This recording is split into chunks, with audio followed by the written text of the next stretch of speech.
that can be frustrating or annoying to kind of have training on diversity. What we're actually talking about is a White House that is attacking multiracial democracy, that is attacking pluralism, Black people, LGBTQ people, people with disabilities, poor people. That's actually what we're talking about here. So we need to separate that. And of course, symbolism does matter, but it's not just symbolism that's under attack right now.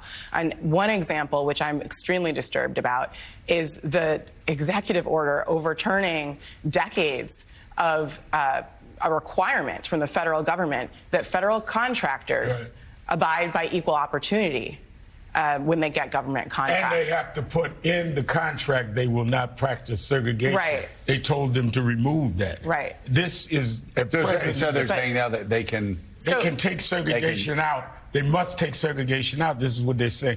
But the question... taking the ban on segregation the ban out of the contract. So you're saying segregation's okay now? Well, you don't have to commit that you will not engage in segregation. Right. These government contractors still have to abide by the Civil Rights Act. But what I believe is that the White House's decision to remove that requirement is a clear signal that they have no intention to enforce the Civil Rights Act of 1964. You know, there's a CNN report yesterday that they also, Doge, I don't know if it's Doge or who it was, but I mean, and by the way, I'm seeing these people say, oh, they're so efficient, they're so extraordinary, they're using multi-layered. I actually made a mistake of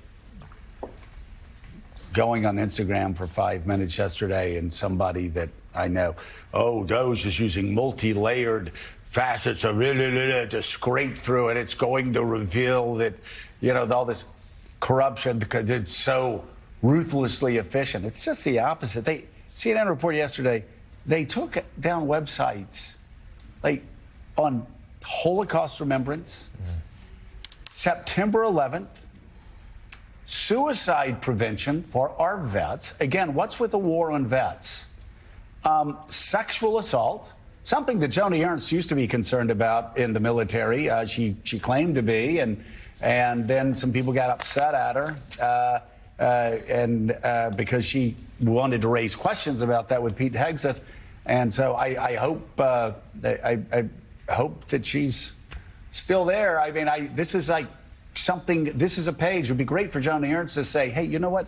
We probably need to get the pages up on ending sexual assault and suicide prevention and other vets, people who care about the vets, because there's a war on vets right now in Doge. If you look at what they've done to the VA, if you look at all the firing of the vets at the Pentagon, in other areas, it's really deeply concerning for our vets. It's deeply concerning. President Trump claims to be a champion of the veterans, but yet this is what his administration is doing. And Peter Baker, we should also note, reflecting back on these, you know, what the DOD is doing, wiping away portions of history to Jackie Robinson, Tuskegee Airmen, and the like. Donald Trump once actually made an impassioned argument about how we need to learn from history, preserve relics of the past.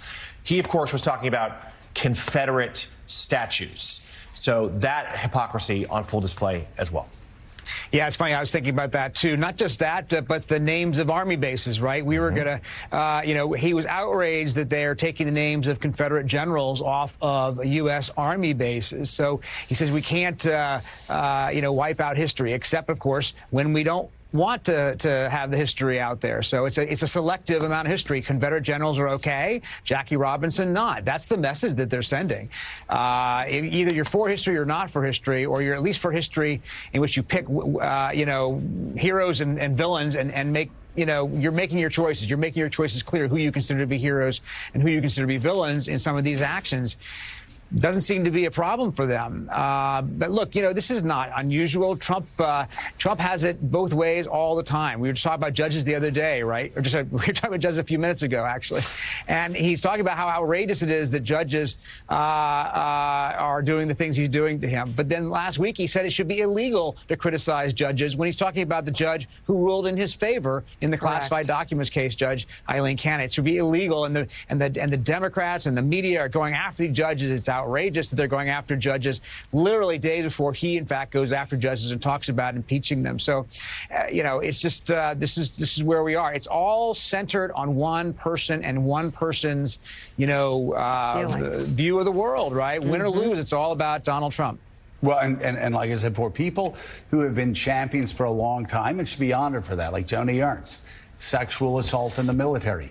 It would be great to hear her speak out saying, hey, we need to put that page back up. Other vets who serve in the United States Congress who are Republicans, who are concerned about suicide among our vets. And the numbers are just horrifying. It'd be great to hear them step up, speak out, say, put the page back up. I don't even know where to start with Holocaust remembrance and September 11th. I have no idea. It's erasing history. Yeah. And that is something that actually in the first administration, someone very close to the president told me that history doesn't